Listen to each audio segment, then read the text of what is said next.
Consegnatemi i testi, disse la professoressa di lettere alla fine della lezione.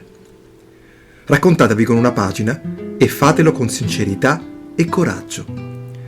Questo era stato invece l'invito dell'insegnante alla vigilia del precedente fine settimana. Il lunedì la donna, al proprio esordio alle scuole superiori, si era imbattuta in uno dei colori più suggestivi del meraviglioso arcobaleno volgarmente detto adolescenza. Se chiedi a un manipolo di 14 anni di essere sinceri e coraggiosi, preparati ad aspettarti di tutto. Consegnatemi i testi, aveva quindi detto poco dopo che l'ultimo studente aveva terminato di leggere il suo componimento. Si era rivolta a tutti, ma l'aveva detto solo per l'ultimo componimento, dell'ultimo studente all'ultimo banco della fila al centro. Leggi pure come la zona dove si celano i timorati del cattedratico giudizio e molto altro. Già, molto altro nell'arcobaleno di cui sopra. Mattia! Aveva chiamato la prof, non scorgendo luce provenire dalle già citate retrovie.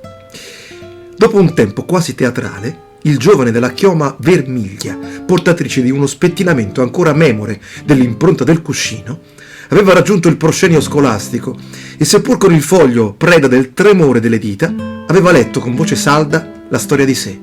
Mi piacciono i tavoli. Mi sono sempre piaciuti. Sulle pareti della mia camera non ci sono cantanti o calciatori, ma solo poster di tavoli, di tutte le forme e materiali possibili. 4 gambe, 3 e perfino 2, sfidando ogni vincolo gravitazionale. Sono un musicista, ma non ho la chitarra come mia sorella, che è brava, è stonata. Sono la finestra e me la cavo assai. Se volete vi spiego. Soprattutto quando piove, così ho un accompagnamento gratuito, appoggio gli avambracci al vetro e ticchetto quest'ultimo con i polpastrelli, avvalendomi di un innato senso del ritmo, senza falsa modestia.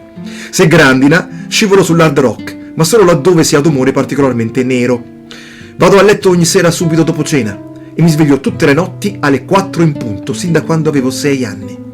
6 anni appena compiuti.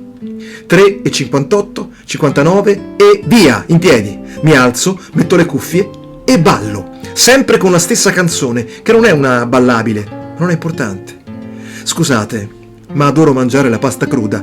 Lo so che non fa così bene, ma non me ne curo. Sempre meglio che fumare, dico io. Mangio anche quella ben cotta, al dente, ma cruda è un'altra cosa, credetemi. Provate e poi ne parliamo. Alla doccia preferisco fare il bagno, ma pieno fino all'orlo, che quando entri nella vasca l'acqua fuoriesce e bagna il pavimento. È una conseguenza, ed è importante. È importante, secondo me. Anzi, è fondamentale fare cose che abbiano delle conseguenze. È la prova che, malgrado ciò che dicano gli altri, siamo qui. Nel bene o nel male, siamo qui. Io sono qui, adesso.